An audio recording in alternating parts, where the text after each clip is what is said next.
changing Buick Enclave 2010 HID valve.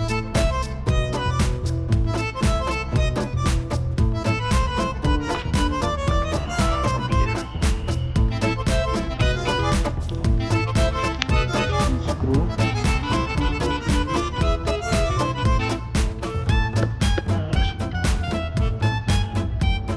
Bridge down this side. After removing all this.